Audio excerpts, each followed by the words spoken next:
So, Kay, let's kick off with you. In your experience, what does good feedback look like, and how do you know when it's working? I think there are three things that are really critical for good feedback. It needs to be specific, it needs to be actionable, and then it needs to be balanced. Um, Carrie, I loved what you said about good feedback is kind. Not giving the feedback or not delivering the feedback in a way that the receiver can receive it, it's not kind. And so, specific, actionable balance really it focuses on a clear behavior or an outcome. So, not the person. So, instead of focusing on the behavior or, oh, this is what you did that was bad, and saying, you're not doing well in meetings. That's not great. It's better to say something like, I noticed in yesterday's meeting that your points, they felt rushed. So maybe if you slow down, it might help to make them more impactful. Then good feedback, it always kind of gives a clear path forward. So if you're not pointing out what's wrong, you're sort of creating a safe space and offering ways to improve. You're helping them with prioritization, and then that whole balanced piece. Being able to say, okay, um, let's talk about this difficult feedback.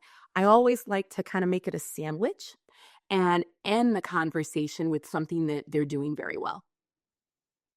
Excellent, excellent. And, by talking about it being specific and providing very concrete examples is what we mean by being clear. And that is kind because it's coming from a place of help, a desire to help the person get better versus breaking them down. I would say three things. One is just from a human perspective is imagine yourself being on the receiving end of whatever feedback you want to give. Like just bring a little bit of empathy to what that content will be.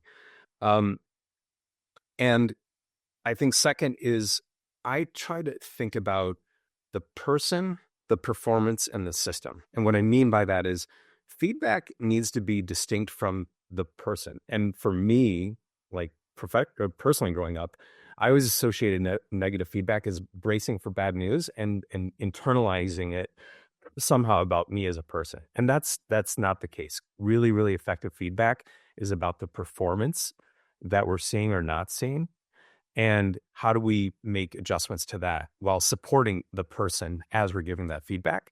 And then I think the third part is just trying to be mindful of the systems in which we all work. There are structures, there are decision making, there are processes, there are tools, all of which help or hinder individual performance.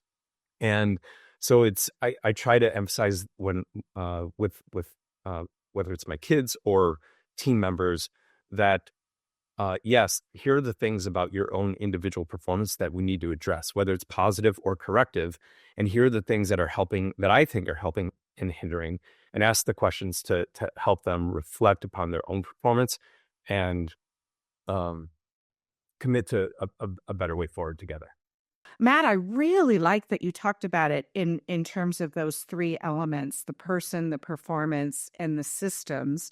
And that does align with the example you gave, Kay. It's not helpful to say you didn't do well in that meeting. That's really focusing on the person Mhm. as opposed to giving the very specific example. I noticed that when you were providing the feedback, it was very rushed. That's more focused on the performance, the behavior.